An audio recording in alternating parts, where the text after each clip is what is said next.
Hello friends, welcome back to south Indian table. ఈరోజు మన ఛానల్లో అస్సలు రైస్ యూస్ చేయకుండా హెల్తీగా చేసుకుని ఓట్స్ దోశ రెసిపీని షేర్ చేస్తున్నాను.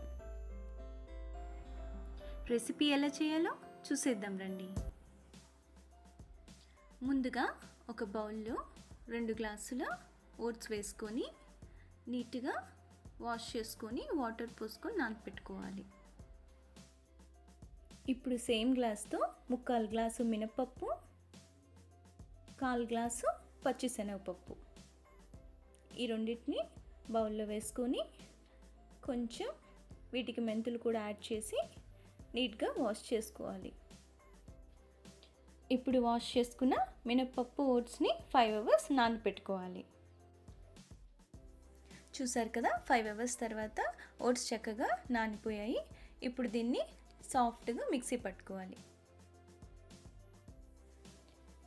ఇప్పుడు సోక్ చేసుకున్న మినపప్పును కూడా సాఫ్ట్గా మిక్సీ వేసేసుకొని ముందుగా రుబ్బు పెట్టుకున్న ఓట్స్ పిండిలో మిక్స్ చేసేసుకుందాం.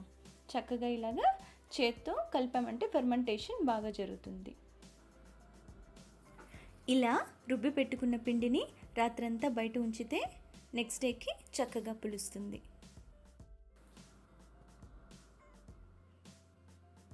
చూసారు కదా, మార్నింగ్కి పిండి బాగా పులిసింది. ఇప్పుడు ఇందులో కొంచెం సాల్ట్ వేసుకొని అవసరమైతే కొంచెం వాటర్ కూడా వేసుకొని నార్మల్ దోసపిండి కన్సిస్టెన్సీలో కలుపుకోవాలి. ఇప్పుడు దోశ తవా హీట్ అయ్యాక దోశలు పోసుకోవచ్చు. గుర్తుపెట్టుకోండి, ఎప్పుడు కూడా మీడియం ఫ్లేమ్ పైనే దోశల్ని వేసుకోవాలి, ఎందుకంటే ఓట్స్ దోశ త్వరగా కలర్ మారిపోతుంది. చక్కగా పల్చగా దోశ వేసుకొని ఆయిల్ వేసుకొని 2 వైపులా ఫ్లిప్ చేసి కాల్చుకున్నారంటే చాలా క్రిస్పీగా మంచి గోల్డెన్ బ్రౌన్ కలర్లో వస్తాయి. చూసారు కదా, దోశలు చూడడానికి ఎంత కలర్ఫుల్గా ఉన్నాయో. ఇలాగే మిగిలిన పిండి కూడా ఫ్లేమ్ మీడియంలో పెట్టుకొని వేసుకోవాలి.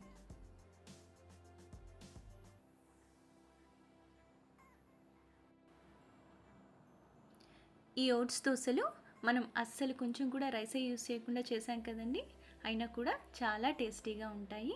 మీరందరూ తప్పకుండా ట్రై చేయండి.